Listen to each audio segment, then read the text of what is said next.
सूखे पेड़ के नीचे आराम से लेटा हुआ कालू कौवा गीत गा रहा था। मैं कौवा काले रंग का, मैं कौवा कुछ ना करना मेरा काम, कालू कौवा मेरा नाम, कालू कौवा मेरा नाम, लो लो लो लो लो लो लो। जब उसकी नजर सामने से आती हुई चिड़िया पर जाती है, उसकी चोंच में भोजन देखकर कालू कौवा चिड़िया से भोजन लेने का सोचता है।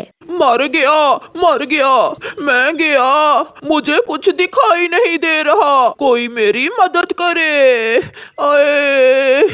चिड़िया कालू कौवे की आवाज सुनकर वहाँ आ जाती है। कालू कौवे, क्या हुआ है तुम्हें और तुमने अपनी आंखें क्यों बंद कर रखी हैं? चिड़िया, मैं यहाँ भोजन की खोज में आया था कि कम वक्त दो मच्छर सीधे आए और मेरी आंखों में घुस गए, मेरी तो आंखें ही नहीं खुल रही। कौवे भैया, आप मेरे पीछे पीछे उड़ते आए, मैं आपको आपके घर तक छोड़ देती हूँ। नहीं चिड़िया, ऐसे मुझसे उड़ा नहीं जाएगा, मुझे जोरों की भूख लगी है, मुझे थोड़ा सा भोजन दे दो, यही एहसान होगा तुम्हारा मुझ पर। चिड़िया नाट के कालू कौवे को थोड़ा सा भोजन दे देती है और वहाँ से चली जाती है। आहिस्ता से कालू अपनी एक आंख खोलकर देखता है और उछलने लगता है। चली गई बेवकूफ चिड़िया, मुझे अपना भोजन देकर चली गई। आधा मैं खा लेता हूँ और आधा ले जाता हूँ गौरी के लिए। फिर कालू कौवा मजे मजे से आधा भोजन खाता है और आधा लेकर घर चला जाता है। मैंने जैसे ही चिड़िया को देखा तो मैंने अपनी दोनों आंखें बंद कर ली। अच्छा, कैसे मुझे भी करके दिखाओ। ऐसे मैंने अपनी दोनों आंखें बंद कर ली। बहुत बड़े जोकर हो तुम भी कालू जी। लो, मैं ये चिड़िया से हटाया हुआ आधा भोजन तुम्हारे लिए ले आया हूँ, तुम भी ये भोजन खा लो। फिर गौरी कौवी वो भोजन खा लेती है। वो दोनों पति पत्नी हमेशा ऐसे ही दूसरे पक्षियों को उल्लू बनाकर उनका भोजन लेकर खा लेते थे। फिर एक दिन कालू कौवा तोते के पास जाता है और उससे कहता है, तोते वो मर जाएगा। कालू, कौन मर जाएगा, कुछ बताओ भी। वो अमरूद का बड़ा पेड़, वो मर रहा है और वो अमरूद का बड़ा पेड़ मरते समय दो मीठे मीठे अमरूद खाना चाहता है। अमरूद का पेड़ भला अमरूद क्यों मांगेगा? ये मैंने उससे पूछा था, उसने कहा कि सारी जिंदगी उसने हमें मीठे अमरूद दिए हैं, इसलिए मरते समय वो भी मीठे अमरूद खाएगा। यार कालू, मैं तो तुम्हारी भाभी हरियाली के साथ दूसरे जंगल जा रहा हूँ, तुम ये 2 अमरूद ले जाओ और अमरूद के बड़े पेड़ को दे दो। कालू कौवा तोते से मीठे अमरूद लेकर वहाँ से भाग जाता है। वो वीराने में जाता है और वहाँ जाकर मजे मजे से मीठे मीठे अमरूद खा लेता है। वाह रे कालू, आज तो अच्छे भले तोते को ही उल्लू बना दिया मैंने। शाम को जब तोता और तोती दूसरे जंगल से वापस आ रहे थे, हरे भरे अमरूद के बड़े पेड़ को देखकर वो दोनों वहाँ जाते हैं। बड़े अमरूद के पेड़, आप तो अच्छे भले हैं और कालू कौवे ने मुझे कहा कि आप मर रहे हो और 2 मीठे अमरूद मांग रहे हो। मैं तो ठीक हूँ, तो क्या तुमने उससे मीठे अमरूद दे दिए थे? हाँ दोस्त। यही बात उसने मुझसे की और मेरे ऊपर जो 2 ही अमरूद थे वो तुम्हारा नाम लेकर ले गया। उसने मुझसे कहा कि मिठू 2 अमरूद मांग रहा है। पति जी, इसका मतलब उस काले कौवे के बच्चे ने हमें उल्लू बना दिया। तुम्हें तो बनाया सो बनाया, उस कालू कौवे ने तो मुझे भी उल्लू बना दिया। अब तो उस कालू को कुछ न कुछ करना ही होगा। रात को तोता और कबूतर चिड़िया के घर जाते हैं और चिड़िया को सारी बात बताते हैं। चिड़िया, वो हमेशा झूठ बोलकर हमसे भोजन ले लेता है, उसे सजा मिलनी ही चाहिए। उपाय मैंने सोच लिया है। चिड़िया, आप कल मुझे थोड़ी सी स्वादिष्ट खिचड़ी बना देना। खिचड़ी? कबूतर भैया, खिचड़ी से कैसे कालू कौवे को सजा मिलेगी? बाकी की बात मैं आपको कल ही बताऊंगा। फिर दूसरे दिन कबूतर चील के पास जाता है। चील दी, मैंने सुना है आपको मीठी खिचड़ी बहुत पसंद है। हाँ कबूतर, खिचड़ी में तो मेरी जान है। तो फिर आज शाम आप मेरे घर के सामने आ जाना, मैंने आपके लिए खिचड़ी बनाई है। मैं शाम से पहले ही आ जाऊंगी। कबूतर, खिचड़ी में शक्कर थोड़ी ज्यादा डाल देना। फिर कबूतर वहाँ से चला जाता है। चिड़िया भी मीठी खिचड़ी बनाकर ले आई थी। मिठू भी आ गया था। कबूतर भैया, अब आगे का क्या काम है? चिड़िया बहन, अब देखना कि कैसे पिटेगा कालू कौवा, वो भी डंडों से चील दी मारेगी उसे। कबूतर भागा भागा कालू कौवे के पास जाता है और उससे कहता है, कालू कौवे यार, मैंने मीठी खिचड़ी बनाई है, क्या तुम खाओगे मीठी खिचड़ी? ये सुनकर कालू से पहले ही गौरी कौवी बोलती है, कबूतर, मेरे सुंदर आँखों वाले भाई जी, कालू का तो कल से पेट खराब है, मैं खा लेती हूँ वो मीठी खिचड़ी। पेट खराब में तो डॉक्टर भी खिचड़ी खाने का बोलते हैं, मैं भी खाऊंगा। तो फिर जल्दी से जाओ, मेरे घर के बाहर डाल पर खिचड़ी की हंडिया पड़ी है, जाकर जल्दी से दोनों ही खा लो मीठी खिचड़ी। गोरी कालू से आगे और कालू गोरी से आगे भागता है। दोनों जल्दी से कबूतर के घर की तरफ जाते हैं। अब मिलेगी सजा तुम्हें काले कौवो, हमेशा हमें उल्लू बनाते हो। कबूतर भागता हुआ पहाड़ों पर चील के पास जाता है। बहुत मारा चील दी, मुझे कालू कौवे और उसकी पत्नी ने बहुत मारा है।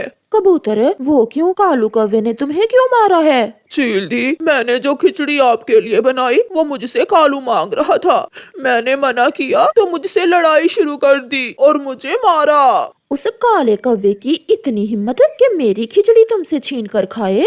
उसे मैंने बताया था कि खिचड़ी तो मैंने अपनी चील दी के लिए बनाई है, मगर ये सुनकर वो और भी गुस्से में आ गया और मुझे डंडों से मारने लगा। ये है वो डंडा जिससे कालू ने मुझे मारा था। लाओ, तुम ये डंडा मुझे दो और मेरे पीछे पीछे आओ, मैं देखती हूँ उस काले कौवे को। कालू, अब बस भी कर जाओ, तुम्हारा पेट है या कुआं, अब मुझे भी खा लेने दो। बारी बारी, पहले तुम्हारी बारी थी और अब मेरी बारी है। दूसरे पेड़ के पीछे तोता और चिड़िया छुपे हुए थे। ये कबूतर न जाने कहाँ चला गया, अब तो कौवों ने सारी ही खिचड़ी खा ली होगी। इतनी ही देर थी कि चील भी डंडा उठाए भागी भागी वहाँ आ जाती है। रुको रुको काले कौवो, ये खिचड़ी तुम क्यों खा रहे हो? चील को देखकर गौरी और कालू की तो जान ही निकल जाती है।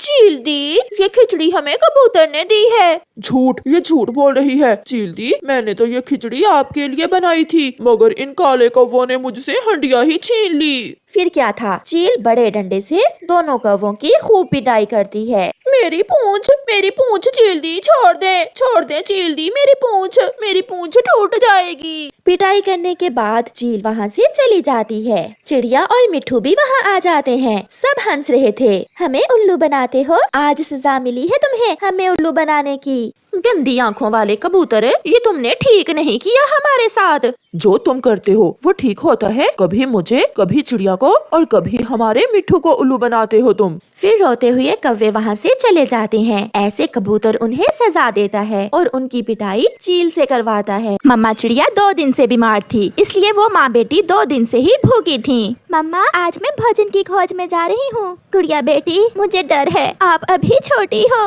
मम्मा, जब तक मैं घर से बाहर नहीं निकलूंगी तो मुझे कैसे मालूम होगा कि भोजन की खोज कैसे करते हैं। मैं जा रही हूँ। मेरी बातें याद है ना बेटी, किसी अजनबी पर विश्वास नहीं करना और किसी बुरे पक्षी के साथ नहीं जाना। मम्मा, आपकी ये बातें मुझे अच्छे से याद हैं। फिर चिड़िया की बेटी गुड़िया अपने घर से भोजन की खोज में निकल जाती है। वो उड़ते उड़ते दूर तक निकल जाती है। आज पहले दिन गुड़िया अकेली घर से भोजन लेने निकली थी और बारिश ने भी आज ही आना था। थोड़ी देर में ही तेज बारिश शुरू हो जाती है। गुड़िया जानती थी कि ऐसी बारिश में पक्षियों के लिए उड़ना ठीक नहीं होता, इसलिए गुड़िया वहाँ एक पेड़ के पत्तों के नीचे छुपकर बैठ जाती है। मैं यहाँ थोड़ी देर बैठ जाती हूँ और फिर जब बारिश रुकेगी तो मैं भोजन लेकर अपने घर चली जाऊंगी। बचाओ बचाओ, कोई मुझे बचाओ, मैं यहाँ हूँ। गुड़िया को कोई आवाज सुनाई देती है। वो इधर उधर देखती है। बचाओ, मुझे बचाओ। गुड़िया वहाँ से उड़ती है।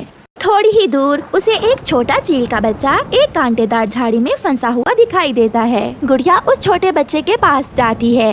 आप यहाँ कैसे फंस गए? प्लीज मुझे बचाओ, मेरा पंख घायल हो गया है, मैंने अभी नया ही उड़ना सीखा है। मैं मम्मा पापा से चोरी घर से निकला था कि यहाँ फंस गया। फिर गुड़िया उसे निकालने की कोशिश करती है, मगर वो झाड़ी बड़ी थी, इसलिए गुड़िया उसे हटा नहीं पाती। मुझसे ये नहीं हो रहा, ये झाड़ी बड़ी है।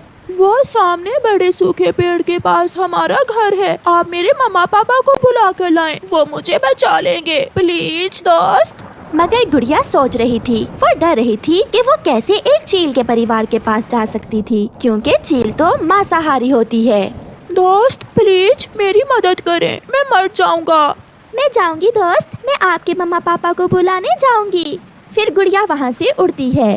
वो बारिश में भीगती हुई सूखे पेड़ के पास जाती है। देखो देखो, छोटी चिड़िया हमारी तरफ आ रही है। पत्नी जी, आज तो बारिश में मांस मिल गया और वो भी खुद चलकर हमारे पास आ रहा है। गुड़िया भी वहाँ पहुँच जाती है। छोटी चिड़िया, क्या घर से लड़कर आई हो यहाँ? नहीं, मैं तो घर से भोजन लेने निकली थी। वहाँ झाड़ियों में आपका बेटा फंसा हुआ है। मैंने निकालने की कोशिश की, मगर वो कांटेदार झाड़ी बड़ी है। ये सुनकर मम्मा और पापा चील दुखी हो जाते हैं। कहाँ है मेरा बेटा? चीलू कहाँ है चिड़िया? आप मेरे साथ चलें। फिर मम्मा और पापा चील दोनों गुड़िया के साथ जाते हैं और गुड़िया उन्हें चीलू के पास ले जाती है। मम्मा पापा मुझे बचा लें। सॉरी, मैं फिर कभी अकेला इस तरफ नहीं आऊँगा। डरो ना बेटे, हम आगे हैं, हम बचा लेंगे अपने बेटे को। फिर मम्मा चील और पापा चील वो झाड़ी वहाँ से हटाकर अपने बेटे को बाहर निकाल लेते हैं। मम्मा, अगर ये छोटी चिड़िया ना होती तो मैं इस बारिश में ही मर जाता और किसी को खबर ना होती। चिड़िया, आप हमारे साथ चलें, मैं आपको भोजन देती हूँ, मेरे पास घर में भोजन है। फिर गुड़िया उन चीलों के साथ जाती है। लो बेटी, ये भोजन आप ले लो। आपने हमारे बेटे की जान बचाकर हम पर बहुत बड़ा एहसान किया है। अगर कभी हमारी जरूरत पड़े तो जरूर बताना। मैं अपनी मम्मा के साथ किसी दिन आपसे मिलने आऊंगी दोस्त। चीलू से ऐसे कहते हुए गुड़िया वापस चली जाती है। बारिश भी रुक गई थी, मौसम बहुत अच्छा हो गया था। बेटी, मैं बहुत परेशान थी। जब बारिश शुरू हुई मैं तो डर गई थी। मम्मा, मुझे थोड़ी देर हो गई। फिर गुड़िया अपनी मम्मा को सारी बात बताती है। मम्मा, वो छोटा चीलू तो मेरा दोस्त बन गया है। बहुत अच्छा किया बेटी, जो आपने चील के उस बच्चे की मदद की। ऐसे ही कुछ दिन गुजर जाते हैं। मम्मा चिड़िया भी ठीक हो गई थी। मम्मा चिड़िया और उसकी बेटी दोनों भोजन लेने गई हुई थी। उन्हें एक जगह से कुछ दाने मिल जाते हैं। गुड़िया बेटी, आज तो दाना बहुत जल्दी मिल गया। हम कोई मीठा फल भी ढूंढ लेते हैं। वहाँ एक कौवी आ जाती है। बड़ी सियानी है तो चिड़िया, मेरा रखा हुआ दाना उठा रही हो। भागो यहाँ से, ये दाना तो मेरा है। कौवी, ये दाना हमारा है, हमने पहले ढूंढा है इसे। लगता है तुम पिटोगी मुझसे। मम्मा छोड़े इसे, हम कहीं और से अपना दाना ढूंढ लेंगे। आप चलें। मम्मा चिड़िया और उसकी बेटी वो दाना छोड़कर वहाँ से चली जाती हैं। चिड़िया की बच्ची, मेरे होते हुए मीठा फल तुम कैसे खाओगी? मैं ये दाना खाकर अभी तुम्हारे पीछे आती हूँ। गोरी कौवी वो दाना खा लेती है और फिर से उड़ती है। रास्ते में कौवी का पति कालू कौवा भी आ जाता है। कालू कालू, जल्दी चलो, चिड़िया को थोड़ा तंग करते हैं। उस दिशा में गई है छोटी चिड़िया। वो दोनों फिर से चिड़िया के पीछे जाती हैं। मम्मा चिड़िया और उसकी बेटी फिर से अपने लिए दाना ढूंढती हैं। कौवे वहाँ भी पहुँच जाते हैं। लाओ लाओ, ये दाना तो कल मैं देख कर गया था। ये दाना मुझे दे दो। अब ऐसा नहीं चलेगा। अच्छा, तो फिर पिटोगी क्या? सियानी बनो चिड़िया, सियानी। हम कौवों से ना ही उलझो तो अच्छा है। थोड़ी दूर बैठा चीलू अपनी दोस्त गुड़िया को देखकर वहाँ आ जाता है। दोस्त दोस्त, आप कैसी हो? और ये कौवे आपसे क्यों लड़ रहे हैं? चल भाग छोटे चील के बच्चे, ये हमारा आपस का मसला है। इन्होंने पहले भी हमारा दाना छीन लिया और अब फिर से हमें डरा रहे हैं। मैं अभी मम्मा पापा को बुलाता हूँ। फिर चीलू जल्दी से अपने मम्मा और पापा को बुला लाता है। काली कौवी, दूसरों को तंग करने का बहुत शौक है तुम्हें क्या? नन्ना चील जी, ये दाना तो मेरा पति छीन रहा है। नहीं नहीं चील दी, इसी ने मुझे कहा था। अगर फिर कभी इस चिड़िया को तंग किया तो हम तुम्हें कच्चा खा जाएंगे। भागो यहाँ से। फिर वो कौवे वहाँ से भाग जाते हैं। अगर आप ना आते तो ये कौवे हमें मारने ही वाले थे। अगर फिर कभी ये कौवे आपको तंग करें तो चिड़िया हमें जरूर बताना, फिर देखना मैं इनका क्या हाल करूँगी। फिर मम्मा चिड़िया और उसकी बेटी खुशी खुशी घर लौट जाती हैं।